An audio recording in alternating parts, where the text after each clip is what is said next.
Right now, President Trump is heading home after his state visit to England, and he just told reporters on Air Force One in the wake of ABC's decision to pull Jimmy Kimmel off the air indefinitely that he thinks networks' broadcast licenses could be revoked if they air overwhelmingly negative views about him.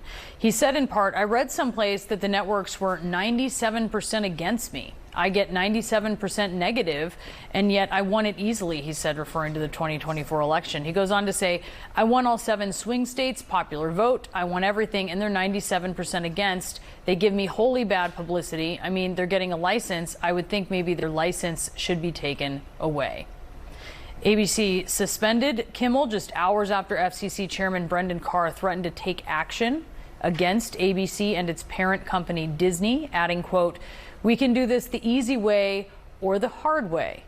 We want to play you what Jimmy Kimmel actually said on Monday. We hit some new lows over the weekend with the MAGA gang desperately trying to characterize this kid who murdered Charlie Kirk as anything other than one of them and doing everything they can to score political points from it. We're joined now by Greg Iwinski. He's a former writer for The Late Show with Stephen Colbert and for Last Week Tonight with John Oliver. We're also joined by Dominic Patton, executive editor for Deadline.com. Greg, how are you, from your vantage point, seeing this moment? It's incredibly simple. Late night people have to say things very quickly, and Donald Trump doesn't like a show, and so the FCC was the method of power he used to get rid of it. So, and if you could, when you see it that way, right, you have been behind the scenes, you've been in the writers' rooms, right, on these shows that I just told people that you worked on. There's a possible side effect to all of this with how quickly the FCC chairman said what he said and all of this developed. The conclusion, the possible side effect to those writers. I think part of the problem. Well, let me just ask you. Part of the problem is there's a side. Okay. I was going to say the possible side effect could be self-censorship. And I wonder if you think writers and comedians are going to be able to withstand that, or if that might happen. Yeah, I really think that the threat is not self-censorship. It's that we're still talking about that Trump getting rid of a show he didn't like is how I see it and not plainly visible facts. The fact that we are still taking stuff 10 years into Trump as good faith, that facts don't matter, that there's always going to be two sides, that's really the problem that got us here. Because Donald Trump told us at the top of the show in the quote you read, he doesn't like the show, it says mean things about him, it should go. And he's going to say that for every show down the line until there aren't shows left that say mean things about him. Now, we've been very clear about the order of how these things went, and also that after the Colbert cancellation, he name-checked Jimmy Kimmel next, right? So we know he didn't like Jimmy. He's now name-checking Seth Meyers and Jimmy Fallon. So it's very clear. He's coming out. He's applauding what has happened, right? And we've been talking to Republicans who support this action about that and challenging them certainly on free speech. I just want to be very clear about that. Dominic, as you are talking to folks in the entertainment world, what is the buzz here, especially after, this is not happening in a vacuum. You see what happened with Stephen Colbert. You see these parent companies under pressure. And they have obviously business decisions to make. How are you hearing about this inside the entertainment world?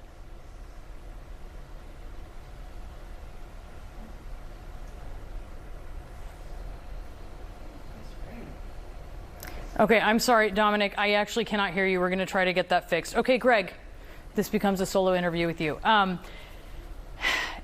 Speak to that a little bit, because like I said, this isn't happening in a vacuum, right? This is one of many data points. And I certainly would have been interested in hearing what Jimmy Kimmel was going to say in response to this, because there has been what he said, and I'm sure some people will take issue with what he said as it is. And then there's been descriptions of what he said, right? How are you seeing this as a series of developments? Well, I think the question becomes, is it okay for the president to use the FCC to coerce companies into taking business action because he doesn't like their speech. Even if Jimmy Kimmel or Jimmy Fallon later or Stephen Colbert in the past said something offensive that someone didn't like, that was hurtful, that they needed to genuinely apologize for, if any of that happened, should the remedy for that be that the president uses the FCC as a crowbar over affiliate licenses to get companies to comply with what he wants to happen? And I think the answer in America is always going to be no. So take us behind the scenes, though. Like I was saying, you've been in these writers' rooms. I imagine this is a very difficult time. And I know you're in touch with a lot of people who are there. What are they saying? I think it's hard because when you do late night TV, similar to when you do a news show, you stare at the headlines over and over and over. So you see up close how bad it's getting. And I think for the late night community, for entertainment, for anyone who is going to say something that Donald Trump doesn't like, it's not really a canary in the coal mine. It's a dead coal miner. Like, we've moved way past canaries, and we are at a point of real alarm. And Dominic is now back with us. Oh, Dominic is not back with us. I'm sorry, Greg. I misunderstood my producers here. Where do you see this going? My plan worked. Your plan. I don't know what you did. What kind of magic you pulled? I got Dominic out. Yeah. Where do you see this going, though? Because you have obviously there are corporate interests, right? And they are affected by regulators that are controlled by the Trump administration. And then you have sort of the creative concern, right? The expression, the comedians, the writers, and their interests are not always aligned.